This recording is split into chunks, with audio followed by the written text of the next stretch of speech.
Bienvenidos una vez más a Metamorfosis Forzada. Qué gusto que estén con nosotros. Vamos a conversar sobre algunos temas interesantes del acontecer internacional, no solamente de Venezuela, sino del mundo, porque están pasando muchas cosas que nos resultan interesantes. Dante, querido, ¿cómo estás? ¿Cómo estuvo esta semana para ti?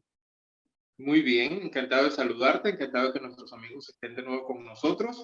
Esta semana estuvo cálida, Cálida, divinamente sí, cálida, divinamente cálida. cálida. Aunque por Ya aquí, va- por esta zona, la gente está, pero tú sabes, alborotadísima porque las temperaturas han llegado a 30 grados, lo cual para ellos es un infierno. Aquí, específicamente en la zona montañosa de Alemania, en la que yo resido. Bueno, aquí en Miami siempre hace calor, pero que a las 8 de la noche esté haciendo 31 grados no es precisamente usual. Pero aquí nos estamos asando en nuestro propio jugo, como decimos en criollo, porque el problema más grave es la humedad. Entonces, si bien la temperatura está en 31 grados centígrados, con la humedad la sensación es de 34. Y eso cuando ya no hay sol es como desagradable, ¿no? Bueno, a mí además no me gusta porque uno siente que está empegostado todo el santo día y es una sensación Sí, pero horrorosa. podemos hablar un poquito más de eso luego, ¿no? Sí, un poquito más tarde. Mira, pero vamos a comenzar por Venezuela, porque encontré una noticia esta semana que me llamó poderosamente la atención, y es que se están desarrollando las llamadas escuelas paralelas. ¿Había escuchado ese concepto? La verdad, no. Yo leí la nota y todavía estoy un poco confundido porque no había escuchado antes nada.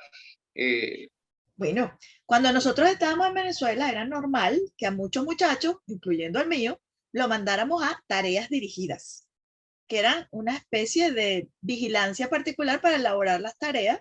Hay países como en Canadá, por ejemplo, donde los muchachos hacen la tarea antes de irse para la casa, pero en Venezuela la tarea, hay países en donde no asignan tareas para la casa. correcto, también, exacto.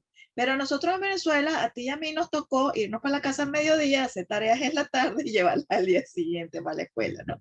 Pero Es resulta que el correcto. proceso educativo en Venezuela está tan alterado porque no hay clase, porque no hay El agua, no hay proceso clase. educativo solamente, Belén, tú sí eres No, bueno, pero es sutil. que en este caso, refiérete a esta noticia, o sea, no te me pongas tan intenso. Mira, No, no, no, no. como no hay clase porque no hay agua, no hay clase porque no hay luz, no hay clase porque no hay maestro, no hay clase porque no hay recursos, no hay clase porque hay elecciones, no hay clase porque no hay clase, no hay clase porque dieron día libre, no hay clase porque hay COVID, no hay clase porque hay bacteria del mono. Es decir, en el programa anual son más los días que no hay clase que los días que sí hay clase. Es Entonces, las correcto. que conocíamos nosotros como tareas dirigidas se han convertido en una estrategia de formación, o sea, realmente son maestros que en sus casas están recibiendo grupos de alumnos y los van Mm, preparando en las materias más importantes, tanto de primaria como de básica, mm. para tratar de que no se pierda tanto tiempo si en algún momento todo vuelve a la normalidad, por supuesto, ¿no?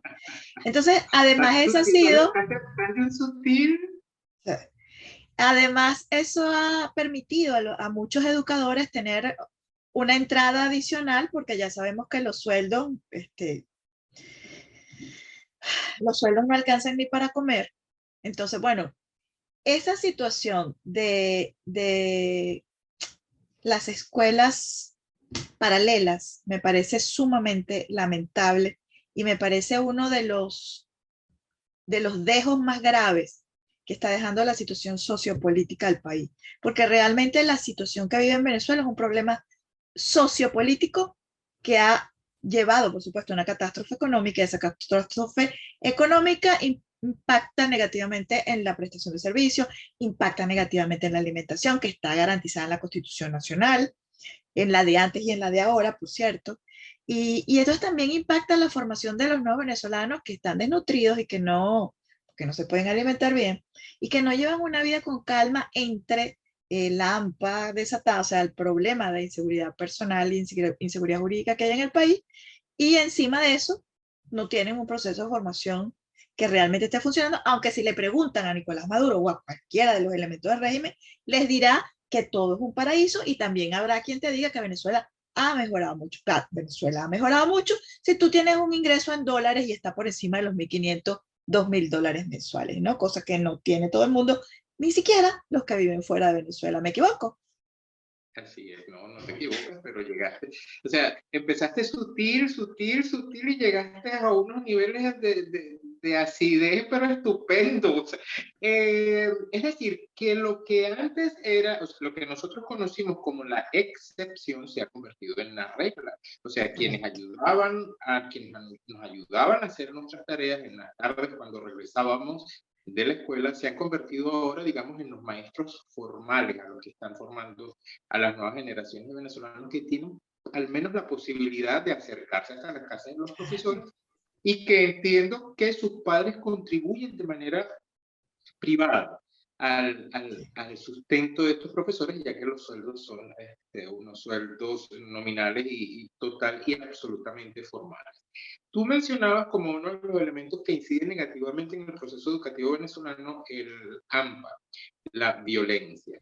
A mí, en mis inicios como solicitante de asilo acá en Alemania, me tocó compartir vivienda, por decirlo de alguna manera, sin profundizar en el tema, con un joven de aproximadamente 16, 18 años, que me contó que su primer día de clase tuvo que esconderse detrás de un carro con su mamá, que lo tomaba de la mano, siendo él un niño de 6 o 7 años, porque se formó una balacera y él vio cuando mataron a 2 personas, no sé si eran policías o eran AMPA, pero ese es su recuerdo del primer día de clase.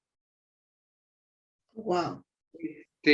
Eso deja mucho que decir de lo que será esta persona en el futuro. Amén de lo que tú mencionabas también cuando dejaste un poco la sutileza más atrás y mencionaste a aquella generación que está desnutrida, que no tiene capacidad para comprar alimentos, que no tiene capacidad para comprarse sus uniformes o los útiles escolares.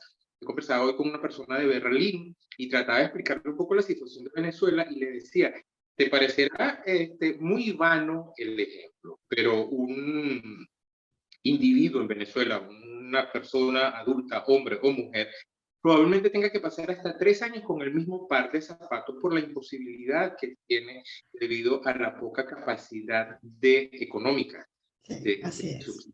que existe. Esto, claro, no tiene directamente que ver con la educación, con el sistema educativo, pero siendo el sistema educativo la base de una sociedad, influye mucho todo este tema. La delincuencia, la poca capacidad adquisitiva del Fondo Monetario Venezolano, que es una cosa total y absolutamente ficticia. Sí. Y ahora, bueno, esto de las escuelas paralelas que no sabemos a dónde va a llegar. Sí. Sí, y la verdad es que quería comenzar por ahí porque aunque no pareciera un tema político, en el fondo sí lo es. Porque tú sabes que yo siempre en Venezuela criticaba desde bachillerato, desde niña casi, que en Venezuela siempre había huelga de maestros, o sea, todos los años había una huelga de maestros, ¿te acuerdas? Sí, claro, claro. Y entonces ahora no hay maestros y los maestros que están allá dando la lucha no pueden vivir con el sueldo que tienen, o sea, realmente qué injusticia, ¿no? Una supuesta nueva sociedad que se creaba para generar justicia social e igualdad para todos, miremos cómo termina. Pero termina así además porque los personajes son, o sea, no sé decirte, pues de cómic de terror. Ahí está Nicolás Maduro reuniendo, estrechando lazos con más amiguitos dictadores. Ahora el nuevo con el que andan compinchados es el de Corea del Norte, nada más y nada menos. El gordito, este señor, nunca me acuerdo el nombre porque los nombres de ellos son un poco complicados, ¿no? Pero sí, sus últimos aliados, sus últimas búsquedas de alianzas de cooperación nos han llevado a Corea del Norte, que es público notorio y conocido, cómo viven en ese pobre país con una monarquía, con una dictadura dinástica que ha pasado de abuelo a padre y ahora de padre a hijo. Y bueno, no sabemos el futuro, un país donde la gente vive desnutrida, pasa hambre, no tiene trabajo, no tiene chancleta. O sea, una cosa horrible. Y Nicolás Maduro acercándose cada vez más a ese tipo de elementos, ¿no? Sí, sí, hace algunos programas atrás comentábamos su acercamiento con Irán, si mal no recuerdo, y habían firmado unos acuerdos para el beneficio general, algo muy, muy, muy general que todavía tenemos que seguir investigando de qué se trata. Sí, en la política exterior de la narcodictadura venezolana tiene la lógica de la contradicción, o sea, lo que digan otros, pues yo hago lo contrario. Y los otros son aquellas personas que él considera que son sus enemigos sencillamente, bueno, pero comenzando por supuesto con el imperio yanqui. Bueno, precisamente que esta unión con el Pyongyang, imperio como ellos yanqui es mismos, amigo de alguien, entonces yo me hago amigo del como en el contrario. kinder, Esa como es en la el kinder, lógica, esa es la como en el lógica kinder. de las relaciones internacionales. Esta reunión con Pyongyang es precisamente, está sustentada en el hecho de que ellos comparten la lucha contra el imperialismo que está atacando a sus pueblos y a sus democracias. Sí, esa es la lógica, ¿no? Muy. La lógica, será la ilógica, Dios mío. Mira, y hablando de estos personajes, viste que en estos días también se reunió Vladimir Putin, que es otra gema, pero no vamos a hablar directamente de ahorita. Se reunió con representantes, con el gobierno, representante del gobierno de Irán, con el de China, con el de Corea, o sea, no estaba Nicolás porque ya fue unas semanas atrás, ¿no? Pero se juntan todos para crear un bloque en defensa de los derechos de su país. Y entonces yo decía, busca un bloque en defensa de los derechos de su país, el que lanzó la primera piedra para una guerra que según entiendo, y quiero que tú nos expliques más porque estás en Europa y tienes información más directa, está en un punto particular. ¿Cómo sí, dice? Hace algunos programas también atrás, creo que justamente en el programa que hicimos el comentario sobre el acercamiento del narcodictador colombiano-venezolano con el régimen iraní, ahí hicimos algún comentario también sobre la guerra y no había mucho avance desde febrero, que fue cuando comenzó tirando la primera piedra, quien tú has señalado que ha tirado la primera piedra, que según otros análisis señalan que esa primera piedra fue la reacción de una estrategia de Occidente. En fin, yo no voy a justificar ninguno de los dos bandos porque me parece injustificable el hecho de la guerra, sea cual sea quien haya empezado o quien haya provocado el inicio de la guerra. Pero ahora sí hay algunos avances porque ha recibido Ucrania un paquete económico que se señala que es como el quinto paquete que ha permitido, incluso Alemania se sumó directamente al suministro de armas de artillería pesada. En vista de esa nueva entrega que fue hace 2 semanas o hace una semana aproximadamente, Rusia ha decidido avanzar un poco más hacia el oeste.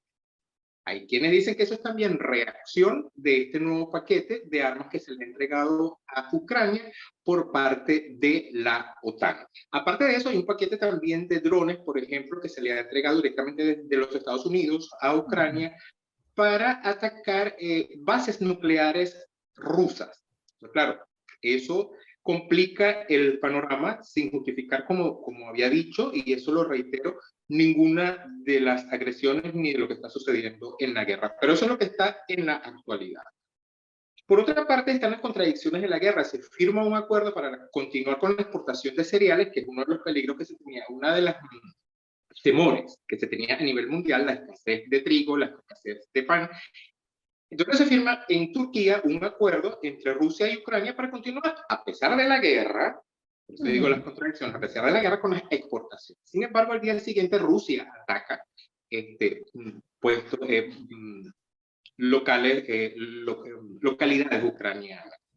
Y el otro tema es que después de 10 días de mantenimiento del oleoducto Nord Stream, continúa con el suministro normal, entre comillas, de petróleo directamente desde Rusia hasta Alemania, dentro de la guerra. Entonces, por eso digo las contradicciones de la guerra. No, y también, espera, y también se acordó el suministro de gas en un porcentaje determinado, o sea, no al 100%, pero también un suministro de gas.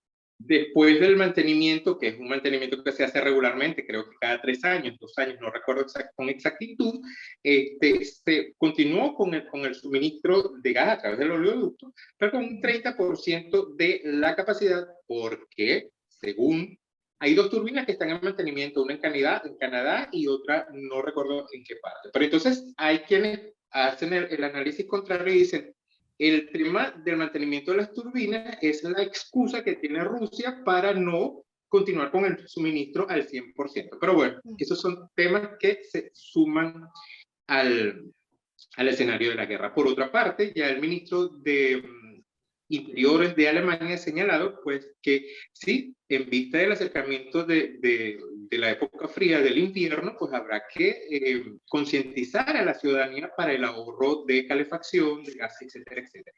Y en caso de que se vean disminuidos la capacidad para mantener caliente y en funcionamiento la industria, pues se tendrán que tomar medidas obligatorias por ley y en consecuencia quien no las acate sería sancionado. Por eso todavía es una advertencia. Pero Sí, claro. digamos ha cambiado desde hace 8 días cuando hicimos el comentario sobre cómo estaba avanzando, cómo estaba la guerra, a cómo está hoy día después del acuerdo de continuar con la exportación de cereales desde Ucrania. Entonces sí, Hay quienes dicen que efectivamente de alguna forma Vladimir Putin está cediendo espacios porque las cuentas no le dieron tal y como calculaba, ¿no?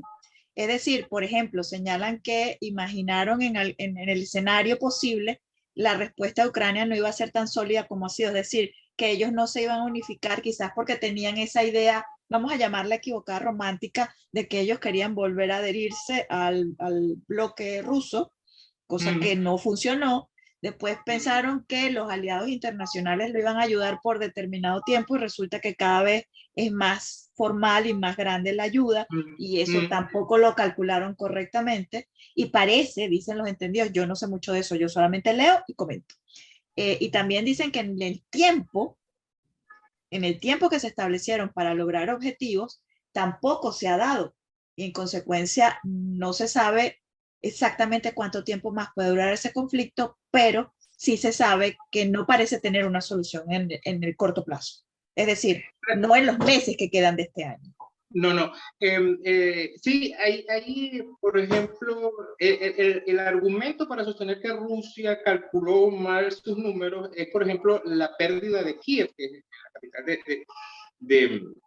de Ucrania, pero la consecuencia, o sea, el efecto colateral de la pérdida de Kiev es que entonces ha avanzado hacia la parte más al oeste, más acercándose hacia Europa. Entonces, no es que vamos a decir que era mejor que los ataques y el conflicto estuviese concentrado en una sola zona geográfica más controlable de alguna manera, que ahora se esté avanzando a mayor territorio ucraniano. Eso por una parte. Y por la otra, para cerrar también con lo que tú has dicho, que es muy poco probable que en los pocos meses que quedan de este año se llegue a una solución, hay algunos analistas que señalan que es probable, o sea, si es posible, si existe la posibilidad de alguna paz negociada, habría que esperar hasta después de las elecciones en los Estados Unidos, porque hay analistas que sostienen, y yo también, o sea, no me solidarizo con esto, que sería más fácil negociar una paz con los republicanos en la Casa Blanca que con los demócratas. Pero eso además tiene